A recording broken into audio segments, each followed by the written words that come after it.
If you're watching this video, one of two things is probably true. Either you just lost someone you love and somebody, maybe a family member, maybe a lawyer, used the word probate, and you're trying to figure out what the heck does that mean?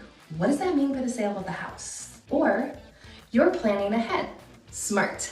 Because maybe you've watched a friend or a sibling go through this and you want to make sure your kids never have to. Great idea. Either way, you're in the right spot, and I'm going to walk you through what a probate sale is in California, when it's required, and what the rules look like in 2026. And I say that because things are always changing.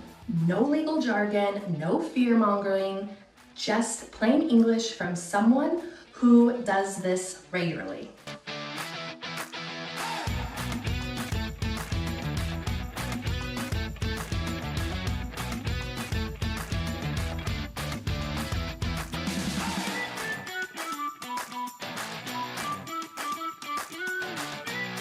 Hi, I'm Allison Costelow.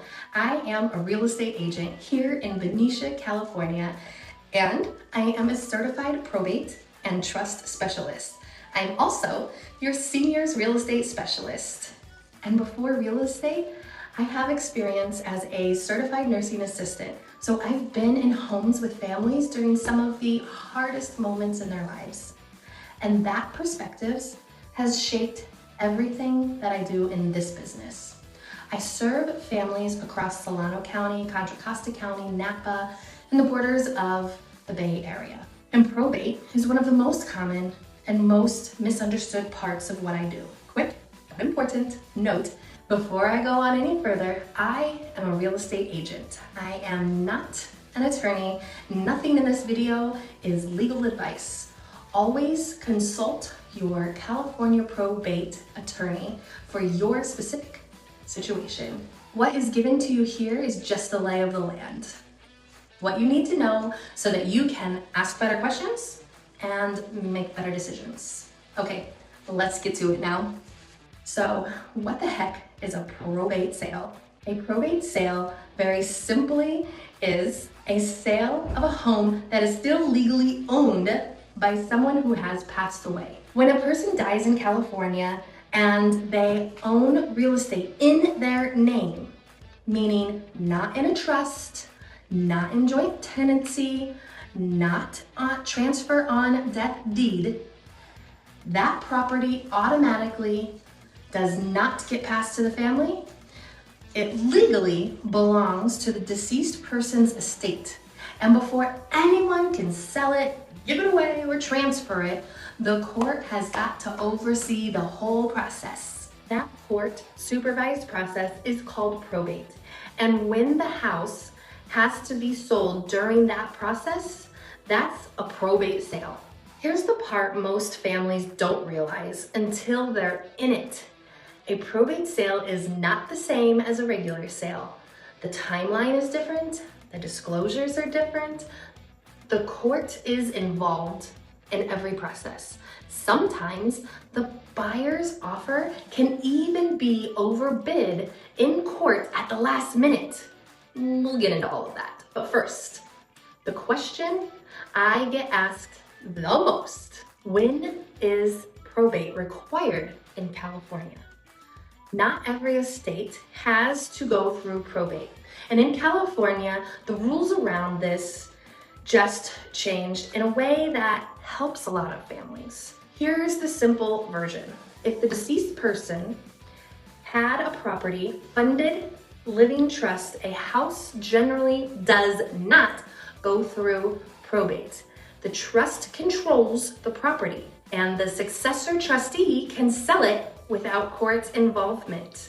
This is the one biggest reason I tell families, please, please, please set up a trust while you still can. If there's no trust, then it depends on the value or type of the asset. In 2026, California allows for what is called a small estate affidavit for estates under $208,850. But This is important. The affidavit is only for personal property, bank accounts, and vehicles and belongings, not the house. For the house itself, California passed a new law called AB 216 that went into effect April 1st, 2025. Under that law, if the home was the deceased person's primary residence and is worth $750,000 or less at date of death, that family can use a simplified court petition called a petition to determine succession to real property instead of the full formal probate, which is much faster and a much cheaper path. It still involves a court hearing, but it's not a year-long probate journey most families endure. Not fun. However, if the home is worth more than that $750,000, which, let's be honest, here in the Bay Area, most homes are, then full probate is required. Sorry. What's different about a probate sale? Let's break it down. So let's say the home does have to go through probate. What's actually different? 3 things. First, the court is involved. The personal representative, sometimes called the executor or the administrator, has the authority to sell the home, but the court may have to confirm the sale, depending on the type of authority that was granted to said person. Okay, so there are 2 flavors. Full IAEA authority, which stands for Independent Administration of Estate Act. And there's limited authority. Full authority means you can usually sell without a court hearing. Limited authority means that the judge confirms the sale and another buyer can still overbid in open court. Yes, really, it still happens. Second, the disclosures are different. In a regular California sale, the seller has lived in the home and has disclosed everything they know about it. In a probate sale, the personal representative, who most likely has never lived there, so they're selling the home as is. In many of the typical disclosures, that does not apply.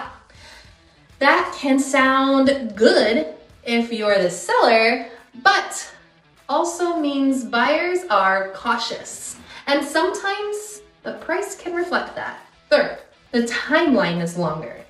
It can be much longer. A regular sale in California can close 30 to 40 days. A probate sale, depending on the authority of the court calendar and the complexity of the estate, can take, drumroll please, up to 4 months to over a year. Yeah, families need to plan for that, financially and emotionally. And here's the piece most families don't see coming. While all of this is happening, somebody still has to maintain the house, pay the property taxes, keep the utilities on, mow the lawn, sometimes pay the mortgage. That costs add up. I know. The 3 mistakes I see families make most often. In my experience, 3 mistakes show up over and over again.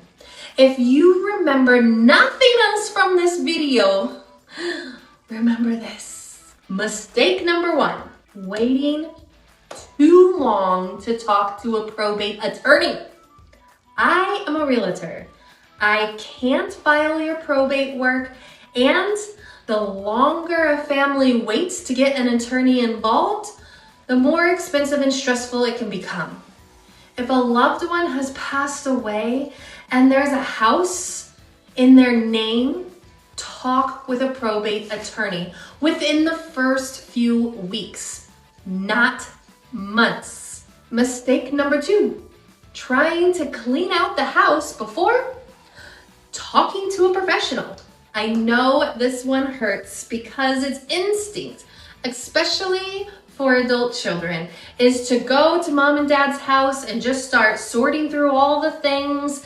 And I know that comes from love, But in a probate, the contents of the home technically is part of the estate. Removing items, even sentimental ones, before the inventory is done can create legal problems.